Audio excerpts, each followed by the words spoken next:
Welcome to Panesia Tutor. Today we are here to discuss another current issue which covers your none other than Jagannath Puri Temple.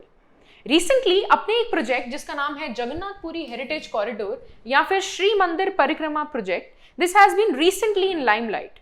अब ऐसा क्या हुआ है Jagannath Puri temple के related जो ये इतना ज्यादा कंट्रोवर्शियल मुद्दा बन चुका है? तो इस प्रोजेक्ट की कुछ लाइमलाइट्स प्लस इस टेम्पल का आपके एग्जाम पॉइंट ऑफ व्यू से क्या सिग्निफिकेंस है, इन सभी डिटेल्स को हम आने वाली स्लाइड्स में जो है वो कवर करने जा रहे हैं. So let's begin. पहले तो बात करते हैं कि इस टेम्पल का मुद्दा क्या है. ये मुद्दा बेसिकली सुप्रीम कोर्ट ने रिसेंटली जो PILs वेरियस एलिजर्स ने फाइल की थी due to illegal construction activities in the premises in the outer corridors of Odisha temple, उन्हें खारिज कर दिया. ऐसा सुप्रीम कोर्ट ने कहा है कि ये जो प्लीज हैं ये फ्रिवलस हैं, यानी कि they are very silly and these petitions coming at this point of time is all in vain. तो इन सभी एक्सकवेशंस के कारण this Puri temple is recently in limelight. अब ऐसा क्या हुआ है, ऐसी कौन सी इलीगल कंस्ट्रक्शन एक्टिविटीज हैं जिसमें आर्कियोलॉजिकल सर्वे ऑफ इंडिया या फिर डिफरेंट एजेंसीज जो इसकी कस्टोडियन में इन्वॉल्व हैं, उनकी बिना परमिशन के ऐसे कैसे किसी भी जगह पे या किसी भी टेम्पल के सराउंडिंग में डिफरेंट कंस्ट्रक्शन एक्टिविटीज जो है वो की जा सकती हैं. तो इसका कुछ बेसिक पैरामीटर जो है वो समझने की कोशिश करते हैं. देखिए, this is your basic Odisha Jagannath temple. इसके कॉरिडोर में, यानी कि ये जो 75 मीटर का सराउंडिंग कॉरिडोर है, यहाँ पर कंस्ट्रक्शन एक्टिविटीज जो है वो कंडक्ट करने का जो मैकेनिज्म है उसे बिल्ड किया गया है. अब ऐसा इन्होंने खुद ब खुद नहीं किया. अब एलिजर्स ने ऐसा कहा है कि ये जो पूरी कॉरिडोर प्रोजेक्ट है इसके सराउंडिंग में इलीगल पिट्स जो हैं वो डिग किए जा रहे हैं, और इन ह्यूज पिट्स का जो बेसिक फिनोमेना है ये प्रोटेक्टेड जोन में फॉल करते हैं. अब प्रोटेक्टेड जोन में बिना आर्कियोलॉजिकल सर्वे ऑफ इंडिया की परमिशन के यहाँ पर कोई भी कंस्ट्रक्शन एक्टिविटी करना जो है वो पॉसिबल नहीं है. बट ऐसा एक्चुअल में नहीं है. Archaeological survey of India has definitely given it's permission. इसका बेसिक बताऊं तो एक ये सेंट्रली प्रोटेक्टेड मॉन्यूमेंट है और आर्कियोलॉजिकल सर्वे ऑफ इंडिया इसका कस्टोडियन है, यानी कि इसकी देख रेख का जिम्मा जो है वो आर्कियोलॉजिकल सर्वे ऑफ इंडिया के पास है. अगर मैं हमारे इंडिया में जितने भी मॉन्यूमेंट्स हैं, जितने भी हेरिटेज मॉन्यूमेंट्स हैं, उनकी देखरेख कैसे होती है वो कुछ इस प्रकार है. It depends upon AMASR act. AMASR stands for ancient monuments and archaeological sites and remains act of 1958. अब ये एक्ट जो है मिनिस्ट्री ऑफ कल्चर के अंडर आता है. इस एक्ट के थ्रू ये कहा जाता है कि जितने भी सेंट्रली प्रोटेक्टेड मॉन्यूमेंट्स हैं ना, उनके ऊपर कोई भी नई कंस्ट्रक्शन करना है तो इस पर्टिकुलर एक्ट के थ्रू उनको सारी प्रिविलेजेस को पार करना पड़ेगा, और यहां पर परमिशन लेनी पड़ेगी NMA की. NMA stands for national monument authority. अब एलिजर्स ये कहते हैं कि ऐसी कोई भी परमिशंस इस कंस्ट्रक्शन के लिए नहीं दी गई है और इन्होंने अपनी मर्जी से उसके 75 मीटर के कॉरिडोर में जो है कंस्ट्रक्शन जो है वो स्टार्ट कर दिए. बट अभी आपने देखा कि NMA ने 2021 में ओडिशा के जगन्नाथ पुरी टेम्पल को ब्यूटिफिकेशन पर्पसेस के लिए और टूरिज्म को एनहांस करने के लिए NOC जो है वो इशू कर दी थी in your 2021. NOC stands for no objection certificate, यानी कि आप कोई भी कंस्ट्रक्शन एक्टिविटीज इसके ब्यूटिफिकेशन के लिए जो है वो कंडक्ट कर सकते हैं. एलिजर्स का ये कहना है कि अगर आप डिफरेंट एक्टिविटीज अगर ऐसी कंडक्ट करोगे, क्योंकि ये आर्किटेक्चरल स्टाइल काफी पुराना है, तो बिल्डिंग के गिरने का खतरा जो है वो ज्यादा होता है. बट NMA और ASI का ये मानना है कि अगर हम आसपास के एरिया में we give area for cloak rooms और for any kind of construction sites या फिर टॉयलेट्स के लिए या फिर बायो टॉयलेट्स के लिए, that doesn't comes in the basic infrastructure building. तो इन सब पर्पसेस के लिए उस 75 मीटर का वो जो कॉरिडोर है surrounding your temple can be definitely verified. अब हिस्ट्री जान लेते हैं इस प्रोजेक्ट की. इस प्रोजेक्ट को कैसे कंसीव किया गया, कैसे कैसे इसका ट्रांसफॉर्मेशन हुआ और कैसे ये एग्जिस्टेंस में आया. इन 2016 सबसे पहले ये आइडिया जो है इसे ब्यूटिफाई करने का और इसे और भी ज्यादा टूरिज्म, इंटरनेशनली अट्रैक्टेड टूरिज्म के अंदर प्रमोट करने के लिए इस आइडिया को जो है वो कंसीव किया गया था. तो दिसंबर 2019 में इस आइडिया को ट्रांसफॉर्म करने की जो सोच है वो सामने आई थी. Then ultimately in November 2021 800 crore were given for its foundation. 800 crore का जो अमाउंट है इसकी फाउंडेशन स्टोन को ले करने के लिए जो है वो नवंबर 2021 में, जब आपके NMA has given the NOC to build this infrastructural site. Then phase 1 में 265 करोड़ के अराउंड जो है वो अमाउंट दिया गया. Ultimately in 2023 it was expected कि ये जो कंस्ट्रक्शन है, ये जो हेरिटेज कॉरिडोर की जो बिल्डिंग है या ये जो परिक्रमा प्रोजेक्ट है, it will definitely come into existence. So let's see how does this unfolds. कैसे कंस्ट्रक्शन एक्टिविटीज जो हैं वो कंटिन्यू हो पाती हैं या नहीं हो पाती, how does that mechanism goes.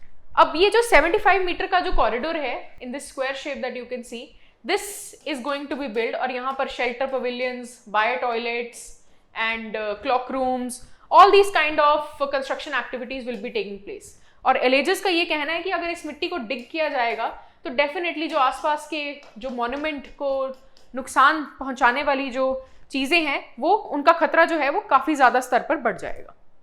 So these are some of the concerns that the petition filers have raised, जिसे सुप्रीम कोर्ट ने रिसेंटली जो है वो खारिज कर दिया है.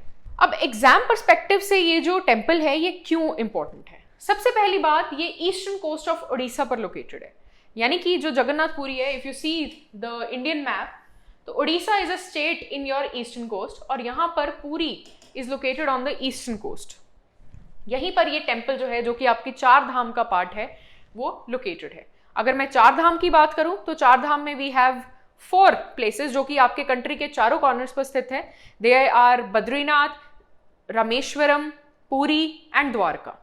सो दीज आर 4 चार धाम्स, जिनमें से एक काफी ज्यादा इंपॉर्टेंस रखता है आपका Jagannath Puri. The next comes is Yamanika Tirtha. अब इस टेम्पल को यमनिका तीर्थ और व्हाइट पगोड़ा भी बोलते हैं. उड़ीसा के पुरी टेम्पल में the main deity who is worshipped is Lord Jagannath. ऐसा माना जाता है कि इनकी प्रेजेंस के कारण जो आपके यम है, who is considered as god of death, उनकी पावर्स जो हैं वो काफी ज्यादा नलिफाई हो जाती हैं.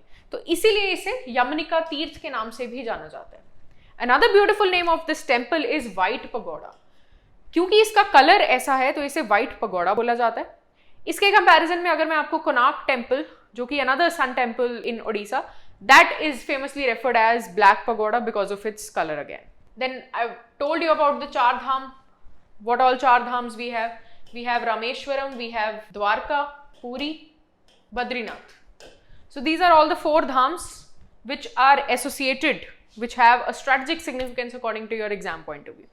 अब अगर इस टिपिकली जगन्नाथ पुरी टेम्पल की बात करूं तो ये 12th सेंचुरी यानी कि 12वीं शताब्दी का एक टेम्पल है, जो कि अप्रॉक्सीमेटली 1161 AD में जो है वो बिल्ड किया गया था by Ganga dynasty. Eastern Ganga dynasty का एक बहुत ही फेमस किंग है जिसका नाम है अनंतवर्मन चौद गंगा देव. इन्होंने इस टेम्पल की जो नींव है या इसकी जो कंस्ट्रक्शन एक्टिविटीज है उनको परस्यू किया था. अब ऐसा माना जाता है कि इसके जो मेन डाइटी हैं लॉर्ड जगन्नाथ, उनका जो स्ट्रक्चर है वो वुड से बना है, और वो जो वुड है every 12 to 19 years with sacred rituals उस वुड को जो है वो रिप्लेस किया जाता है. So this is one of the basic significances of your Jagannath Puri temple. और ये इसीलिए ज्यादा फेमस है क्योंकि इसकी फेमस रथ यात्रा, दैट इज जगन्नाथ रथ यात्रा, जिसे आप चैरियट फेस्टिवल के नाम से भी जानते हैं, this takes place almost every year. इसके अलावा भी कई सारे फेस्टिवल्स जो हैं यहाँ पर कंडक्ट किए जाते हैं. Moving on to its historical perspective. Historical perspective इस टेम्पल का ये है कि प्री इंडिपेंडेंस एरा में 1806 में ब्रिटिश जो है इसके ऊपर रेगुलेशंस लगाते थे, और डिफरेंट कॉलोनियल रूलर्स यानी कि जो ब्रिटिशर्स के रूलर्स होते थे, they used to govern the temple architecture things. और इसे फेमसली जगरनॉट टेम्पल जो है वो कहा जाता था, यानी कि जगरनॉट टेम्पल रेगुलेशंस. इसके थ्रू जो है ब्रिटिश जो है वो अपनी गवर्नेंस की एक्टिविटी जो है वो कंडक्ट करती थी. उसके बाद after 3 years, after a span of 3 years in 1809, this tendency of management of this temple was passed to King of Khoda. इनके पास इसकी मैनेजमेंट के सारे राइट्स ट्रांसफर कर दिए गए. After independence India was a democratic country, तो इसके जो राइट्स हैं it was passed. In 1952 Jagannath temple act was introduced, और ये it came into effect immediately after 2 years. So this was how your Jagannath temple act की जो गवर्नेंस है, जो मेंटेनेंस है, जो मैनेजमेंट है, it was passed to this act. Now Jagannath temple administration looks after all the affairs of this temple. Proceeding towards architecture. अब इसका architecture कैसा है? मंदिर के 4 द्वार है. We have 4 doors जो कि चारों साइड खुलते हैं, that is your north, south, east and west. पहले बात करते हैं ईस्टर्न डोर की, जिसे आप सिंह द्वार भी कहते हैं, और इसके साथ जो क्राउचिंग लॉइन्स हैं, 2 क्राउचिंग लॉइन्स भी जो हैं वो आपको मंदिर के गेट के ऊपर मिल जाएंगे. साउथ की बात करूं तो Ashwadwar is another gate that is associated with it. West में बात करूं तो इट इज व्याघ्र द्वार, एंड नॉर्थ में बात करूं तो it is Hasti Dwar. So these are the 4 gates which have strategic significance in your Jagannath Puri temple. अब बात करते हैं इसके एंट्रेंस पे एक अरुण स्तंभ है. अरुण स्तंभ बेसिकली आपके कोणार्क टेम्पल से लिया गया है. ओरिजिनली ये यहाँ पे प्लेस्ड था, बट अब इसके फ्रंट गेट पर या एंट्रेंस पे आपको ये अरुण स्तंभ जो है, या जिसे आप सन पिलर भी कहते हैं, वो देखने को मिल जाएगा. Another important significance about its architecture is नील चक्र. इसे ब्लू व्हील भी कहते हैं. ये अष्ट धातु से बना है, यानी कि 8 metals से बना है. This is another important question that has been discovered in various exams. आदि शंकर ने इसके ऊपर गोवर्धन मठ जो है वो इस्टेब्लिश किया था. And another significant establishment is इमार मठ, जो कि रामानुजा ने इस्टेब्लिश किया है. So there have been different establishment by these different saints जो कि आपके भक्ति मूवमेंट या सूफी मूवमेंट से जो है वो एसोसिएटेड है. So this is from the exam point of view. अब बात करते हैं इसके सेक्शनल स्ट्रक्चर की. सबसे पहले बात करते हैं इसका जो आर्किटेक्चरल स्टाइल है वो ओडिया स्टाइल ऑफ आर्किटेक्चर है, यानी कि ओडिशा में स्टेटेड है तो वहीं से डराइव होता है your Odia style of architecture. उसके अलावा वी हैव ड्योल, जगमोहन, भोग मंदिर एंड नट मंदिर. अगर मैं ड्योल की बात करूं, यानी कि दिस प्लेस, तो इसे गर्भगृह भी कहा जाता है. इसके अंदर जो तीनों डाइटीज हैं वो लॉज्ड हैं और on the throne of your pearls. ये रेखा डुएला स्टाइल में जो है वो बिल्ट है. So this is the typical style of this temple. Another thing is Mukhashala, यानी कि फ्रंटल पोर्च. जब आप टेम्पल में एंटर करते हो तो फ्रंट का जो पोर्च वाला एरिया आता है उसे आप मुखाशाला बोलते हो. एंड अनदर डांसिंग हॉल या फिर आपका ऑडियंस हॉल जो है उसे जगमोहन कहा जाता है, which we have highlighted here. Here all the activities related to dancing and audience addressing or another affairs are being carried out in this hall. Another is भोग मंडप, यानी कि जहां पर आप ऑफरिंग्स जो है भगवान को पे करते हो उसे आप भोग मंडप के नाम से जो है वो जानते हो. So these are some of the important developments which are associated with your Jagannath Puri temple.